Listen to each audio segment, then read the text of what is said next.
Hello, YouTubers, friends, compatriots, bootlickers, shills, desolators, peasants, vassals, chemists, junior chemists. I'm a Useful Idiot, and today I want to talk about Syria and numerous stories about chemical weapons and the opposition.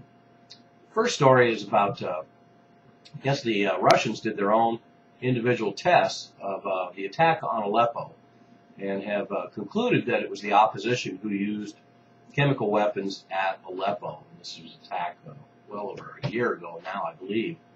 But of all the reports that the UN collected, they basically said the opposition had used chemical weapons in all the attacks but maybe one. And that one attack that they attributed to the Assad Syrian regime was the attack on Aleppo.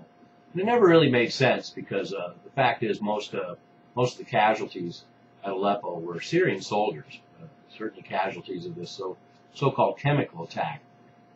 And the other two stories that have broken recently are one, apparently a week or so ago, 280 barrels of chemical substances were discovered. And this was discovered in a large stockpile near the coast.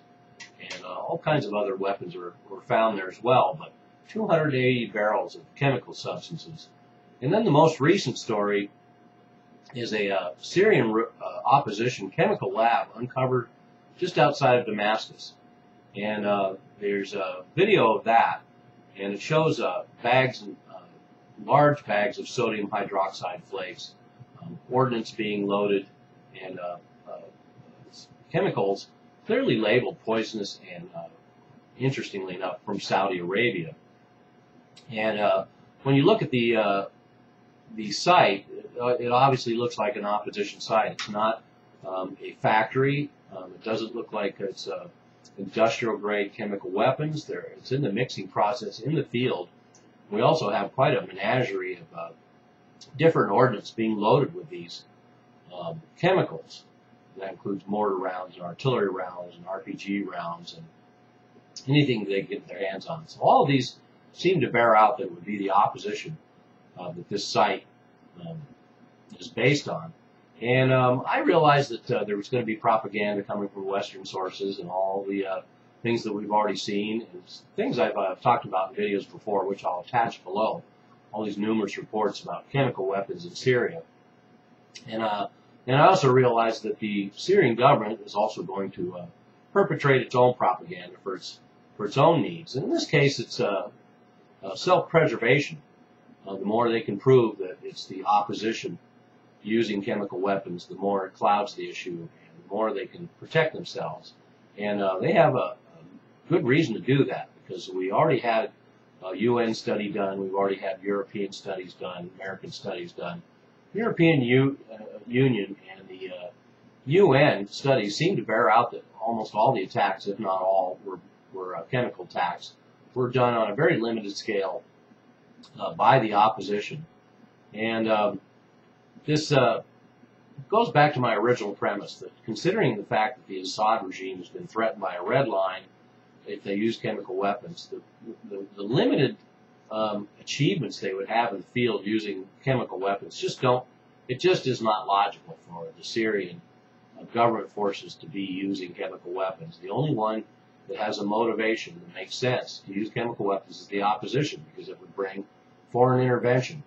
So my interpretation of these events is the fact that there are rumors circulating that there's a large offensive by the opposition being planned for the fall, which seems like a likely scenario. There seems to be, at least as the West is reporting, a lull in the fighting in Syria right now, and that the opposition is building up arms and caches for later offensive. The truth is probably less exciting than that, the fact that the Syrian government's had a lot of major victories in the field, and the West considers that not newsworthy. And so we have another amping up of possible chemical weapons use by the opposition to, once again, try and escalate this a little further and get more foreign intervention, because the limited amount of intervention that was promised as a result of supposedly the last red line being crossed, the Obama red line, and the claim that there's evidence of chemical weapons, and therefore the U.S. is going to further arm the Syrian opposition? Well, the fact that the Syrian government's been having so many victories in the field, the United States, Saudi Arabia, and Israel, and Qatar, and Turkey all need to basically step it up a little bit, because they cannot let this effort fail. They cannot leave the Assad regime in power. And so they're still going to keep trying, probably, for these chemical weapons false flag events in order to escalate and justify no-fly zones and interventions and further escalation of the war in Syria. So there's a update on chemical weapons in Syria. It appears there's quite a huge amount of it being brought in by outside interests and bad actors. And the goal seems fairly obvious.